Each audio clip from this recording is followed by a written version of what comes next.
Good evening. Welcome to the Pearl Report. I'm Diana Lin. A magnitude 7.8 earthquake struck Nepal 2 years ago, killing about 9,000 people and destroying some 800,000 homes and World Heritage sites. Despite substantial foreign aid, much of the country lie in ruins. Many victims remain homeless. Producer Billy Wong was in Nepal to examine what's delaying reconstruction and what the future holds for disaster victims.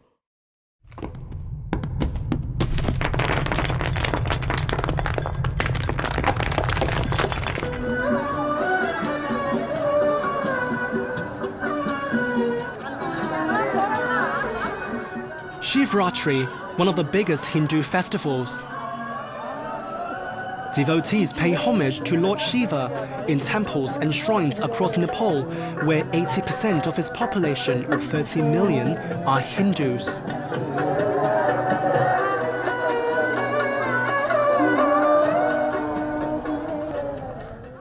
Filmmaker Alok Tulata and friends celebrate at Kathmandu Durbar Square, a UNESCO World Heritage Site with dozens of temples of various religions. We believe that if we take in the heat from the fire, then we will not feel cold any longer because it is the advent of the spring season. People also prepare some holy food like popcorn.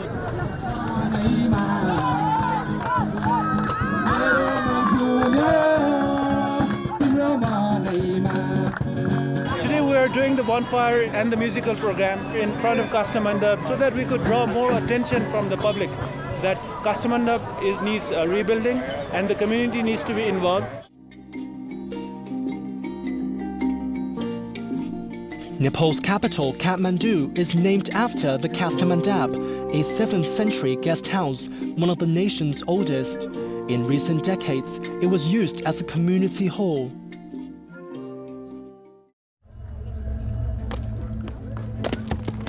On the morning of April 25, 2015, a 7.8 magnitude earthquake struck.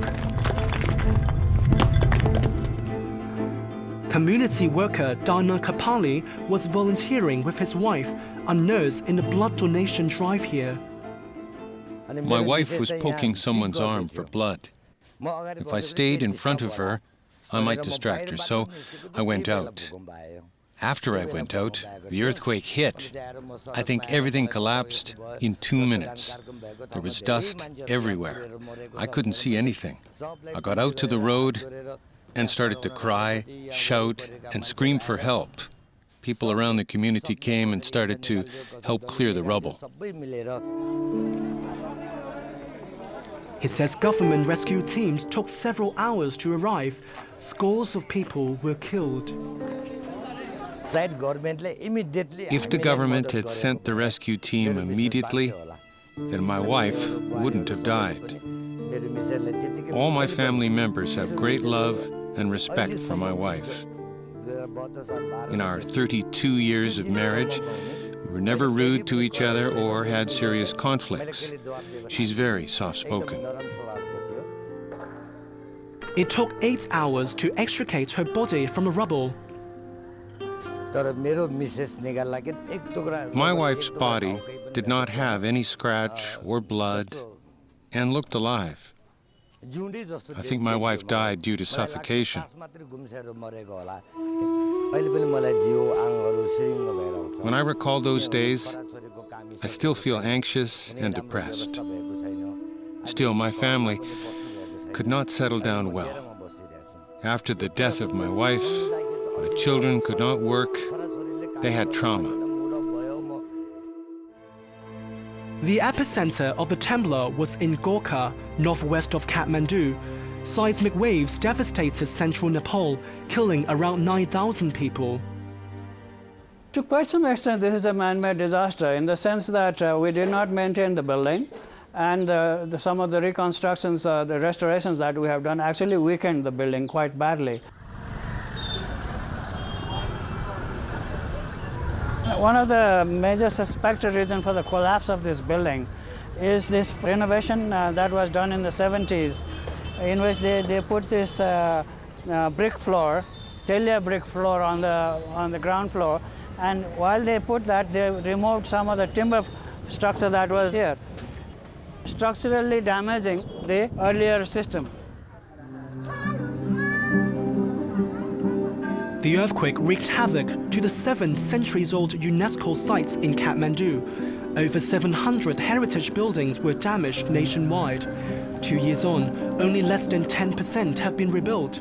Most are still in ruins.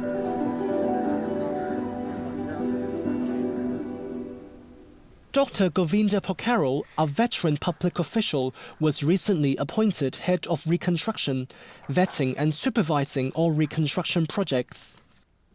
The pace of reconstruction is slow. We have to accept that, because in the past we have not done many things sequentially. We are in political transition, so there is other priorities like constitution making and the change of government.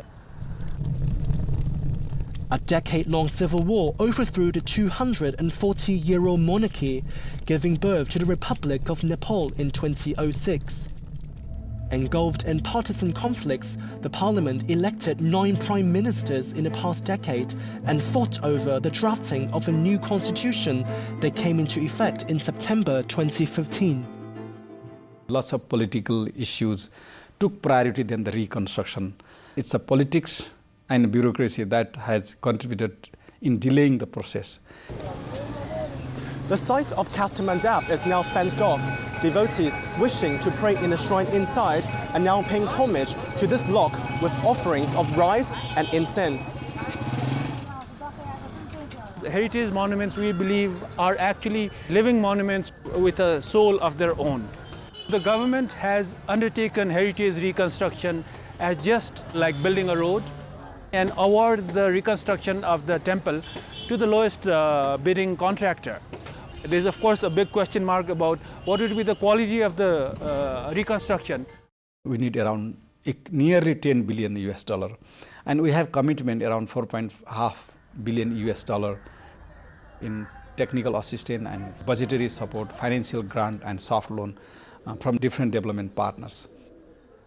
They include the governments of China, India and Sri Lanka. Nepali government should fill the gap. Alok and his family helped launch a campaign to award reconstruction projects based on quality instead. All of our culture and history is a very big part of our identity. It is our duty, our moral obligation to keep it so that our future generations can also enjoy it.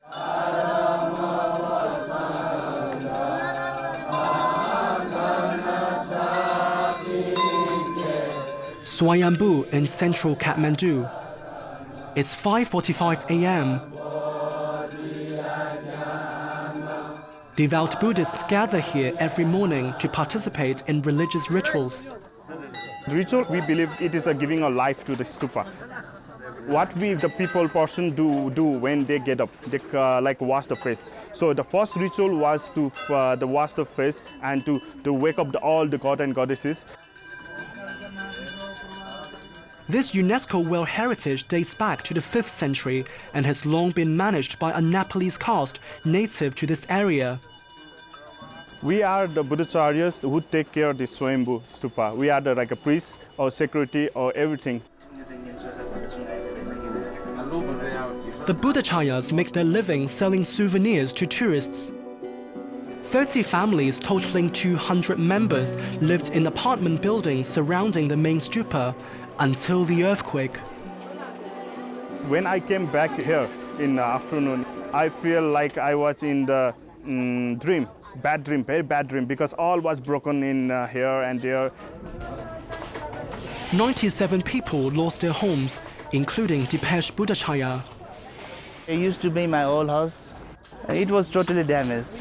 All the walls came out and all the rubble from the house was lying here down. In the past 2 years, Dipesh lived in another house owned by his family. So I want to move back to the temple, Swayambhu, as soon as possible. It is my duty and our Buddhacharya family duty to live in Swayambhu is for the protection. So at night when no other people can come. Repairs of UNESCO World Heritage Sites must be vetted by the Department of Archaeology. This is very difficult. First of all, we have not sufficient manpower. We are looking whole country. We have more than 660 manpower. We are not giving any proper permission from the government, and none of the responsible bodies are supporting us. Before we had some hope that everything will be done as soon as possible, but it's turned into frustration now. While the main stupa is intact, a few small stupas and temples collapsed during the earthquake. Reconstruction only started recently. Our task is to do fundraising. We have donors like the Hong Kong-based Fock Foundation, the Hainan Foundation from China, government of Italy, Japan, Germany. It's better to reconstruct slowly than too hastily but badly. UNESCO has raised around $1.8 million so far, and its projects don't go to the lowest bidder, but are executed by international experts. Inside this storeroom, we actually kept all the objects that we recovered from the salvage activities. They are totally unexpected. We found gold-plated objects like small stupas, lots of small clay stupas, gods and goddesses, many coins from China, coins from India. All these objects really show that we are the center of a trade. During the reconstruction of this stupa, masons are trying to put the artifacts back into the chamber. Reconstruction is expected to take another year. Coming up after the break, homeless for 2 years.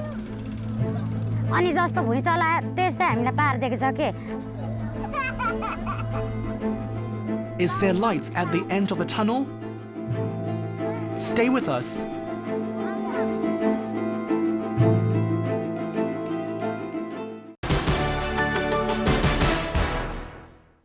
Welcome back to the Pearl Report. 2 years on, many earthquake victims in Nepal are still living in makeshift tents, studying or working in dilapidated temporary facilities. Producer Billy Wong goes to an urban slum as well as rural villages to record their sufferings and what can be done to help.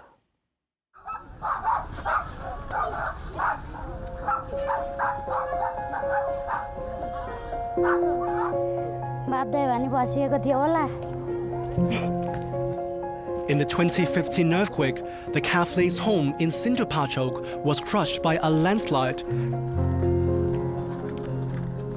Arjun, wife Kumari, and their 2 children fled to the capital, Kathmandu, 66 kilometers away. We came to Kathmandu for safety and shelter. Policemen found us on the road and started an investigation. They showed me a tree nearby and made us a tent under the tree to live in. As we continued living there, we got to know other people who also had the same problem, and we started to live together. About 1,000 migrants have ended up in this open space. Some of the women over here are disabled, elderly or pregnant. We're living in poor conditions.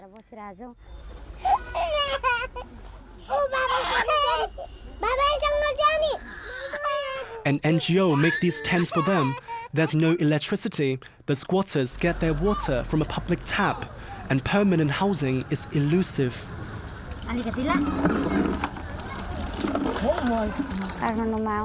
The rent for a flat is too expensive. We poor people can't afford to pay rent, and owners don't want to rent their flats to poor people like us. Now our life is still like being under the threat and fear of the earthquake. We don't get any support or assistance from the government. We're in the dark. In parts of the capital, many people still live in temporary houses built from bamboo and plastic. Many are low-income households or migrant workers who aren't eligible for government relief fund. The government has pledged to grant $3,000 to landowners to rebuild their houses. It paid the first installment of $500 late last year. Landless people or people residing in the government land, or forest land, or roadside. We cannot allow them to build houses in the roadside. We can't rebuild our houses because we don't have our own home and property. We just used to work for others as peasants. Arjun managed to find a job in Kathmandu. I'm a construction worker. I make 500 rupees a day if I have work. I'm the breadwinner of the family. That's around 38 Hong Kong dollars a day, and he only finds work 2 to 3 days a week. Danger lurks constantly living in the open. How can I make enough for my family's living and for our future with this small earning of 400 to 500 rupees a day? I think it's better this government kills all of us here in one go. If they don't have love and care for their own people, I'd rather die than have an uncertain future.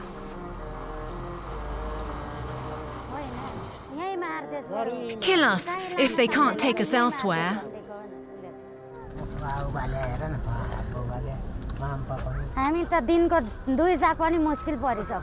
It's hard to even have 2 meals a day with my husband's earnings in my family.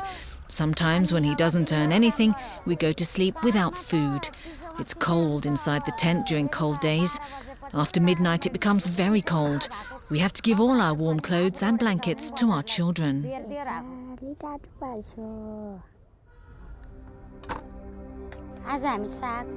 Today we eat rice, vegetables, plum pickles. This is our everyday dish. She says both her daughters are malnourished. The elder one is 6, the younger one just 2. I don't think the government will let us live in this place, the heart of the city. If the government settles us in other places, that would be better. If the government lets us live here for 2 more years, our children will be older. We could do some cleaning jobs and household jobs and make some money and go back home.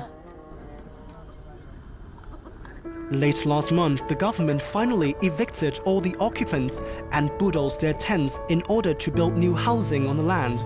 We have lost contact with the cafés. The government estimates the earthquake destroyed over 800,000 homes nationwide.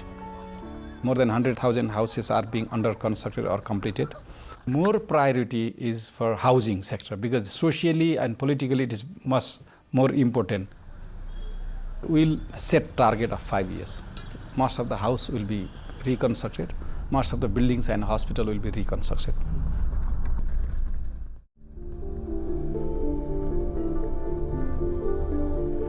A 4-hour drive to the north of Kathmandu.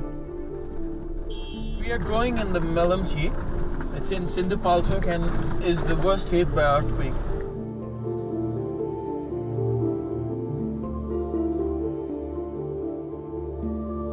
There are 500 schools and almost 80 to 90% school has been demolished or has been hit by earthquake. Architect Shishika He is volunteering to rebuild quake-hit schools. After the school collapsed, it took the government a few months to erect this temporary learning center. It's called corrugated galvanized sheet. It's a metal. Though it's very stable and readily available material here in Nepal, but when you're talking about the climate and the comfortability, is the least one. It's a very bad insulation for noise. You can, if you knock also, you can hear from another side. It's a very bad. I would like to teach you the conditional sentence. Look at the arrow. About 450 students aged between 3 and 18 are crammed in a dozen classrooms here.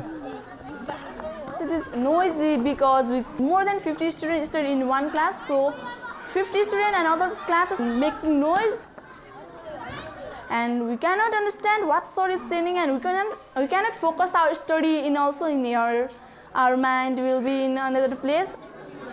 No door, so we cannot close the door. The rain comes inside our class and hamper our class. Our school have no electricity and no pure drinking water. So we feel very bad. We wish to develop our schools for the long lasting. We wish there will be concrete buildings and the useful and suitable classrooms where the students can learn. They don't feel much hot, they don't feel much cold. Talks with the government for a permanent school premise have stalled. Some of the local officials, they said some of other schools are poorer than you. So first priority we have to give to them. Sometimes some officials come and after 6 months they go and new officers come there and we try to convince them what we have did previously. But they don't try to understand. Instability of the political scenario, that is somehow a problem. All the schools are in remote area and construction cost over here is almost double what is there in city area. And like transportation and building construction, everything is difficult over here. So this remote area school are in the least priority for the permanent structures. Many students from the school also lost their homes to the earthquake. Most have rebuilt them, but with shoddy materials. This is my room. I sleep this bed. 14-year-old Rasila Puri and her family rebuilt their home with wood and metal plates. I feel better leaving this house. Why? Because this house safe, and she is my mother and she is my old mother. My father have 2 wives. She is one and another is she. And राज्य पहिलाको घर भन्दा अहिलेको घर सुरक्षित हो भए तापनि पहिलाको घर भन्दा यसमा चाहिँ अलि कम्फर्टेबल छैन अहिलेको घरमा चाहिँ अब जाडोमा नि अत्यन्तै जाडो र गर्मीमा नि अत्यन्तै गर्मी साँघुरो छ घरमा भएका सामानहरू राख्न बस्नको लागि नि साँघुरो छ My target is those people who are willing to build house before rainy season. Whatever policy or benefits government has announced, we will deliver them so that they will have an opportunity to build their houses. These are the way forward for us.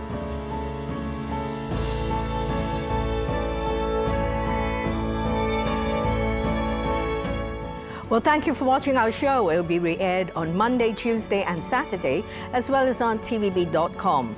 Until next time, from the Pearl Report team, good night, good luck and good health.